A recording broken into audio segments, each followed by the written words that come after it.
Okay, in this video, I want to talk a little bit about thumbnails in YouTube and how we can try to come up with like a consistency with how we use the thumbnails um, in YouTube because that is what is going to determine like what shows up when if you embed a YouTube video in say like Canvas, the thumbnail that you select here in YouTube is going to be the first thing that the user that the viewer will see um, as far as that embedded video goes. And so generally it's good to have like with a lot of the videos we're creating, um, generally it's good to just have that the um, the first frame of the video, which is usually going to be the title slide, um, so that it just gives it immediate context if it's like embedded. So I think it's just good practice to like try to use that title slide as the thumbnail. So by default, like when you upload a video, YouTube, what happens is like they select, they import like three kind of random thumbnails that you could potentially use. And sometimes the title slide is one of those options, which is great because then you can just select it and then that's it. You don't have to take any additional action. But in this case, like this particular video, which Lynn had exported out of Canvas Studio, and it didn't pull in that title slide. So there's a couple ways that you can upload your own thumbnail that would have that title slide, depending on how you originally created the video. So I'm not 100% sure on this video if like Lynn had originally created it in PowerPoint, but if she did, she can go back to that original PowerPoint file and then just export the first slide as like a JPEG, and you know you might have some options as far as different file sizes, but generally, like if it's like 1920 by 1080, that will be like the proper dimensions. Or I think let's see, another one maybe 10. What is it? Um, I forget the. Yeah, I think it's like 1024 by 768.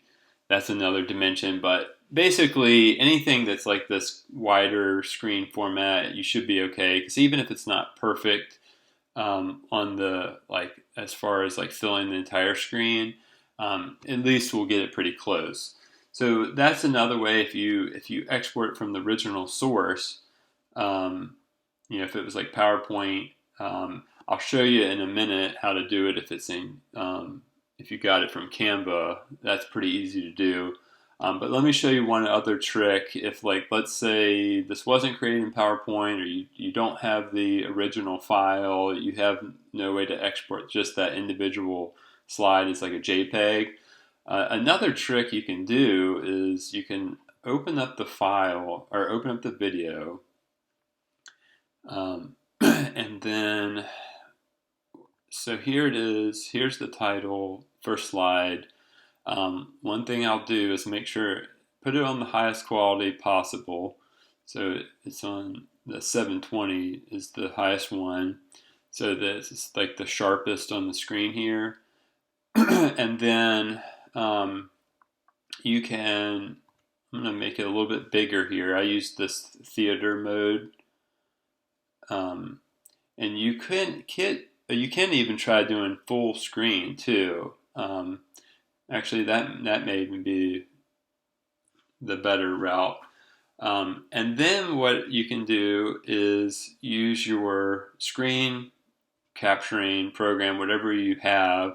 I am using Snagit, but even if you just do like whatever, even if it's just like the basic screen capture um, program that you have with your computer, you can use that, and then just take a screen capture of this entire frame here.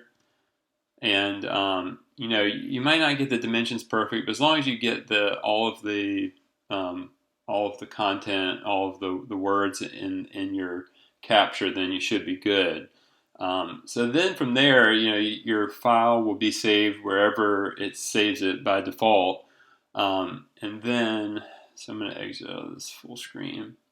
And then from there, it's pretty easy. You can just go over here, go to upload thumbnail, and then navigate to where that file was saved, and then you can and then it'll upload it, and you can check it and make sure it looks okay.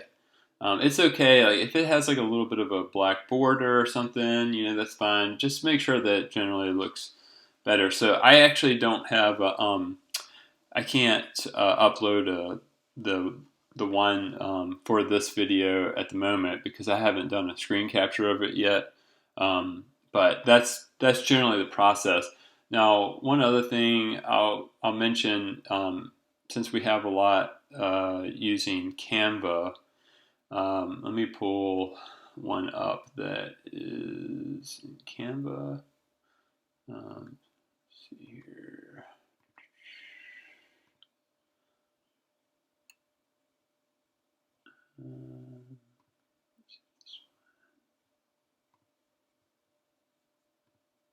All right, let me just open up this one here.